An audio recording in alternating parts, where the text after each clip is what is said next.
Bon, Pour mieux s'immerger dans la réalité politique, sécuritaire, économique et sociale d'Israël, connectez-vous chaque matin sur Studio Kalita. Daniel Haïk vous y attend pour sa revue de la presse.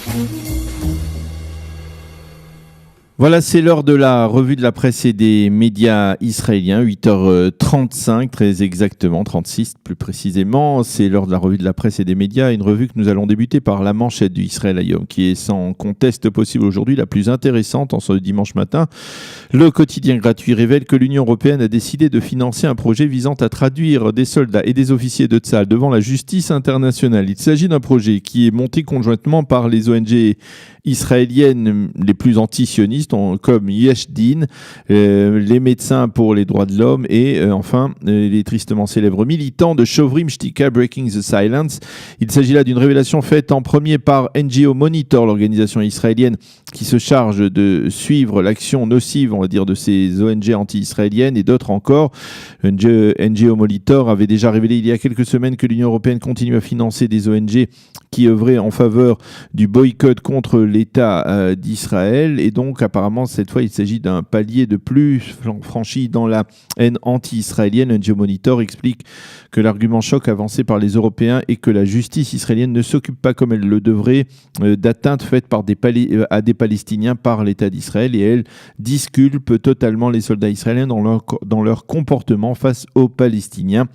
C'est un fait nouveau car jusqu'à présent on avait le sentiment que l'État d'Israël était capable juridiquement de traiter à l'aide de sa justice des réclamations et doléances plus ou moins justifiées des plaignants palestiniens. Qui plus est, selon NGO Monitor, cette activité de l'Union européenne risque de porter atteinte à la lutte antiterroriste que mène l'État d'Israël. Nous serons dans quelques instants en ligne vers 8h45, 8h50 avec Vincent Cheba, qui est le représentant français francophone de NGO Monitor, et nous parlerons donc de ces révélations dans le Israël Hayom de ce matin. Mais ce n'est pas tout. Toujours selon le Israël Hayom et son nouveau correspondant politique Ariel Kahana, la France et la Suède ont entrepris une démarche visant à rédiger un rapport accablant sur la construction dans les implantations israéliennes en Judée et en Samarie. Il s'agit d'un rapport qui fait suite à cette tristement célèbre résolution de l'ONU 2334 qui avait été votée, vous vous en souvenez probablement, en décembre 2016, alors que l'administration Obama vivait ses derniers jours et avait refusé d'opposer son veto à une telle démarche. Cette résolution, il faut le rappeler, avait stipulé que les implantations israéliennes en Judée, en Samarie, dans la partie est de Jérusalem et sur le plateau du Golan étaient illégales. À l'initiative donc de la France et de la Suède, le secrétaire général des Nations Unies doit publier un rapport trimestriel qui vérifie comment la résolution a été mise en application ou non. Or, jusqu'à présent, Guterres avait évité de présenter de tels rapports peut-être pour ne pas fâcher les Américains et en particulier l'ambassadrice Nikki Haley. Mais ces dernières semaines, donc en particulier après ce qui s'est passé à la frontière entre Israël et la bande de Gaza le 14 mai dernier, la France et la Suède ont réussi à mobiliser 10 membres du Conseil de sécurité pour faire en sorte que le secrétaire général publie donc un rapport écrit à ce propos. Les quotidiens israéliens continuent à s'intéresser à la situation le long de la frontière entre Israël et la bande de Gaza, avec une multiplication des cerfs-volants incendiaires qui ont réussi à franchir cette frontière et causer de sérieux dégâts en territoire israélien, surtout en raison du temps chaud et sec. Plus d'une trentaine de foyers se sont déclenchés au cours des 2 derniers jours dans le pourtour de la bande de Gaza. Et la réserve naturelle de Nir a été totalement incendiée. Pour tenter de dissuader les Palestiniens d'envoyer ces cerfs-volants, Tsahal a décidé de frapper plus fort les responsables de cette activité subversive et désormais des appareils de l'armée de l'air israélienne qui repèrent les terroristes et tirent dans leur direction afin de les empêcher de lancer leurs cerfs-volants destructeurs. C'est le titre ce matin en page d'ouverture du site du Maariv qui annonce que Tsahal a tiré en direction d'un véhicule du commandant du Hamas chargé de l'envoi de ces cerfs-volants. Le commandant ne se trouvait pas à bord. Nous en avons parlé dans les titres au début de cette heure d'actualité.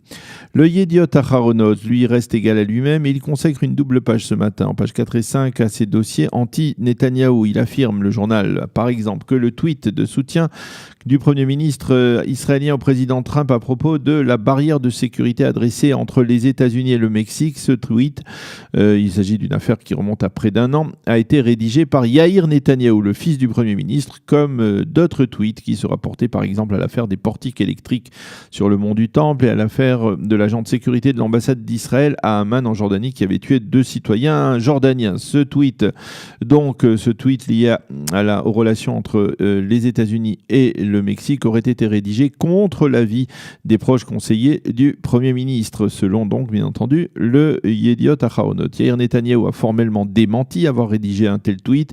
Plus important tout de même, selon les dernières informations mises en évidence par le Yediot Ahronot et par son site d'actualité Ynet, c'est cette semaine que Sarah Netanyahou devrait être inculpée par le conseiller juridique du gouvernement Avichai Mandelblit dans l'affaire de la résidence de la rue Balfour à Jérusalem.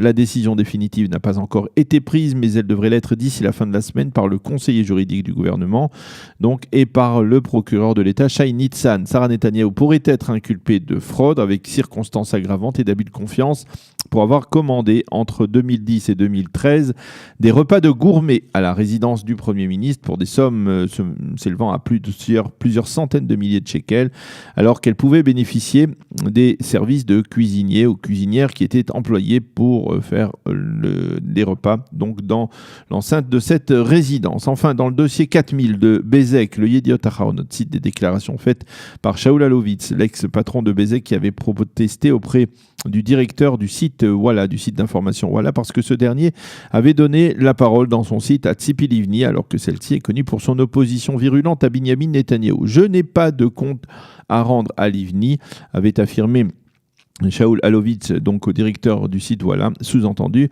par contre, j'en ai à rendre à Binyamin Netanyahou.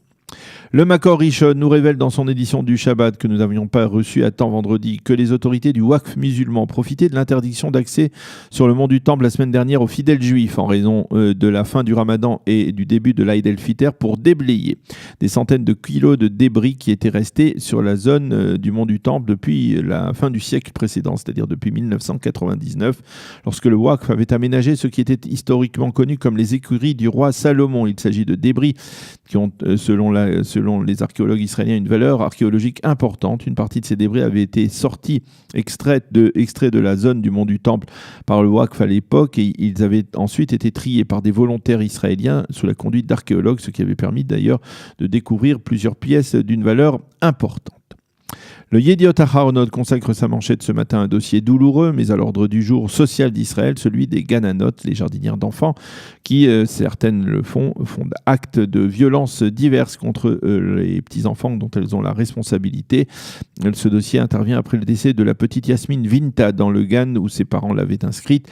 Le journal parle du cas de la Ganénette Sigal El-Kayam Weiss, qui a été filmée récemment par des caméras en train de frapper des bébés et qui a été interrogée par la police. Lors de cet interrogatoire, elle a admis, après avoir été confrontée avec un film montrant ses actes, elle a dit comme cela: si j'avais vu un tel film, j'aurais pensé que cette ganénette-là est un monstre, a-t-elle affirmé dans une sorte d'aveu. Le Yediot Ahronot souligne qu'il y a dans ce secteur un manque de contrôle assez important, c'est terrible, et un rejet de toute responsabilité des actes incriminés. Le Yediot Ahronot toujours se fait l'écho en première page de la colère des téléspectateurs israéliens. Et là, nous parlons du mondial en Russie. Une colère qui remonte à jeudi soir, depuis le début du mondial, donc en Russie, à la télévision israélienne, dans la plupart des cas sur la chaîne publique 11, la chaîne de Cannes. Il s'avère que les matchs diffusés sont filmés à partir de caméras qui sont adaptées à la nouvelle technologie 4K. Ne me demandez pas de quoi il s'agit, je ne le sais pas. Mais en tout cas, il s'agit d'une technologie qui fait que lorsque ces matchs sont diffusés sur des télévisions qui ne sont pas équipées de cette technologie, eh bien, les téléspectateurs reçoivent une image qui n'est pas suffisamment proche. Ainsi, et cela a été marquant pour le match diffusé vendredi soir, un téléspectateur moyen ne pouvait absolument pas voir le ballon circuler à partir donc de son écran de télévision. Cela a provoqué donc une véritable colère pour des centaines de milliers de téléspectateurs, et cette colère a conduit les dirigeants du consortium médiatique Cannes à acquérir très rapidement dans l'urgence la possibilité de diffuser les matchs non seulement avec cette technologie de 4K, mais également avec la technologie plus ancienne, plus traditionnelle de haute définition HD qui permettra donc désormais de voir l'image du terrain comme nous y sommes habitués en temps normal. Le Yediot Ahronoth consacre une pleine double page à ces développements majeurs qui, comme je vous le disais vendredi, vont nous accompagner probablement au quotidien jusqu'au 15 juillet, date de la finale de la Coupe du Monde. Voilà donc pour cette revue de la presse et des médias israéliens. Nous allons marquer une pause et on se retrouve avec Vincent Cheba pour parler de l'Union européenne qui fait des siennes à nouveau et qui lance apparemment le financement d'une campagne contre les soldats et les officiers de l'armée israélienne.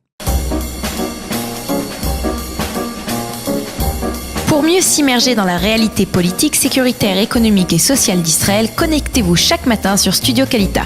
Daniel Haïk vous y attend pour sa revue de la presse.